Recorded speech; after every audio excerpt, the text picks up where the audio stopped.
What it do, travelers? In today's travel news, a red alert has been issued for travel in the UK. I'm going to reveal a possible cure for jet lag, and I'm going to tell you about the time that a misleading ad on Airbnb caused me to have to sleep with 6 Pakistani men. All that right after this.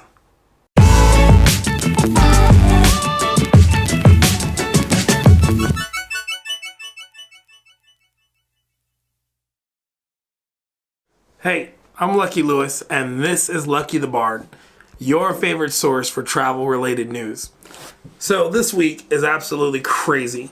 Right now, over the last few days, Storm Emma has been wreaking havoc all across the UK. Because of the storm, Scotland has declared a red alert. It's the first time in history that one has ever been declared for weather. Now, Scotland, England, and Wales have all given these really strict warnings. If you're thinking about coming out there right now for vacation, just don't. It's actually insane what's been going on out there.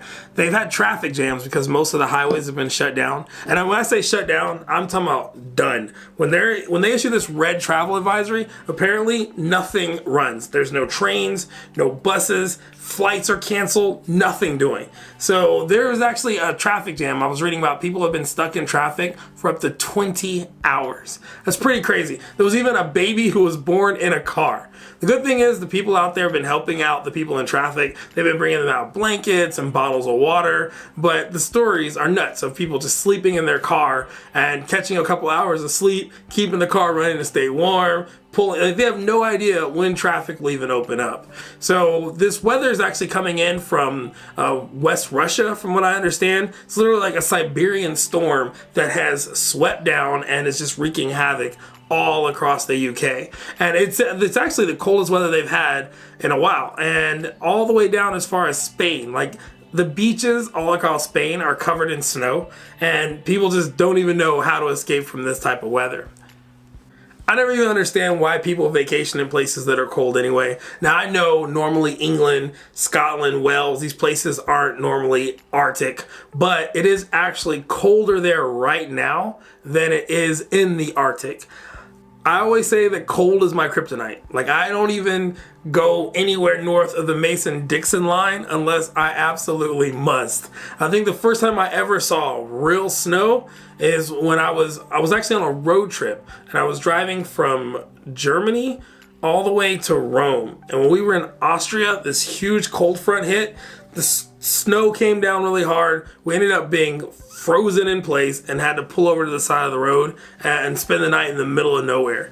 That was the one and only time that I've ever been exposed to snow like that, was in the Alps. And if I never see that kind of snow again, I'll be okay. So, in other news, Lewis Black claims to have a cure for jet lag.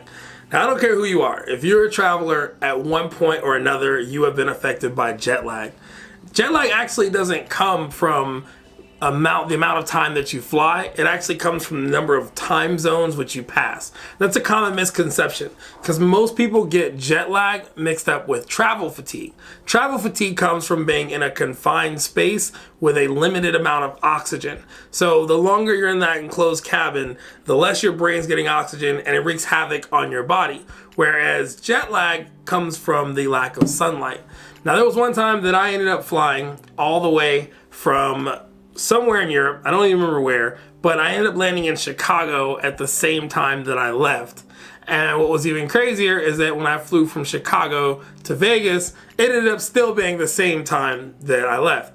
I ended up being exposed to continuous sunlight for about 30 hours, and that was probably the worst jet lag I've ever had. So the trick is all about melatonin. Now, that's nothing new in the travel world because taking melatonin in small amounts can actually help to regulate what your body is lacking from the sunlight. But Lewis Black claims he has a trick, and it's not melatonin in its regular form. It's actually melatonin gummy bears. And in a quote, he said, whether it's for fun or functionality, I find that nothing else can give you a leg up on relaxing. But you don't do 2 of them, you do 4 or 5 of them. Probably doctors will say I'm wrong, but it does work. So I haven't really tried that. Have you ever had a chance to try the gummy bears? Apparently 10 bucks will get you about 120 of them. Now, from what I understand, you should only use this stuff in small doses once you get back, and you shouldn't use it as a sleep aid, but just to help you regulate your sleep cycle after crossing 3 or more time zones. If you've ever tried it, let me know down in the comments. I've never really been much for popping pills once I got back from a trip. I have experienced jet lag, but to me, I usually just ride it out and wait for it to be over. And in our headline story tonight, the tallest hotel in the world has just opened in Dubai, of course. The Juvora Hotel has actually eclipsed the JW Marriott, which was already in Dubai, to become the new tallest hotel in the world. So what's really interesting to me is that their plan is to actually be very affordable, because in Dubai the rooms are ridiculous, but their plan is to be about $160 to $190 a night, whereas the average on that strip is $250 a night at all the rival hotels. When I was out in Dubai, I was actually surprised. That was the first time I ever really got sticker shock on room rates. Most people think Dubai is all about oil money. That's traditionally what you think of when you think of United Arab Emirates. However, Dubai is very small and is actually almost out of oil. At this point, only about 5% of their gross domestic product comes from oil. The biggest chunk of it, it's all about tourism. They did a brilliant thing in my opinion. They actually took the last of their oil money and put it into infrastructure to build all these skyscrapers so that they could build up tourism. And I think that's pretty brilliant, and it has really put them on the map over the last 20 or so years. But as a result, if you're a backpacker and you're looking for somewhere to stay out there, forget it. So there are no hostels that I could find. Maybe there are now, but a couple years ago when I went, forget about it. So I ended up, actually when I was there, I used Air BnB. And those are really, I feel like it was a bit deceptive, because these guys ran an ad and they said they had 6 beds in the room. Now, I always stay in hostels, and from my experience, if there are 6 beds, those 6 beds pretty much never fill up. So you can stay there, there'll be 1 or 2 other people, but for the most part, you're okay. But this was a bit tricky, because what they didn't reveal in the ad is that there were 6 Pakistani men who actually lived in that room at all times. So whenever they rented out the bed, whoever owned that bed would actually sleep on the floor next to the person who rented the bed.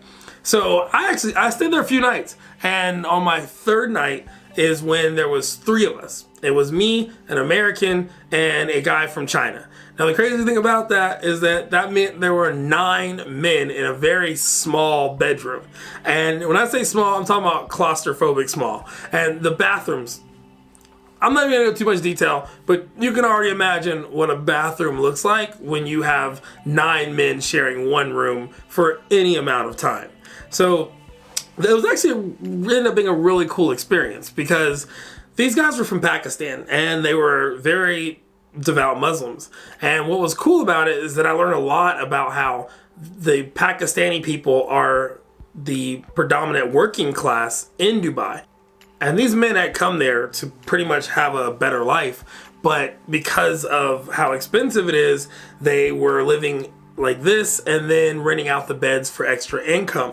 So it was really interesting, because every day they would sit in the middle of the floor in a circle and they would eat together, and they would always invite us to eat. And if we weren't eating with them, it was really awkward, because we were always trying to step around them and step over them, because they took up the entire middle of the floor. But other than that, when I sat down to eat with them, they were actually incredibly interesting, and they answered all my questions, and that was my first ever introduction to Islam. From there, I ended up going to Oman to study Islam a lot more in depth, and I spent 3 months in the Middle East, which was really inspired by this chance opportunity. So overall, I can't really complain about the experience, but I do feel like that's something they ought to stick in the fine print. Well, that's going to do it for this episode of Lucky the Bard. I want for you to go down in the comments and let me know what it do. Have you heard anything about Airbnb? Have you had any bad experiences with them? I've had some pretty crazy things myself, and I've heard some even crazier stories. I'm gonna hit the road here in the next couple weeks, and I will be traveling and posting as many travel videos as I can while bringing you the current travel news. So make sure you hit that subscribe button so that you can follow along with my adventures. Also, smash that like button so that I know that you're out there. Until next time, I'm Lucky Lewis.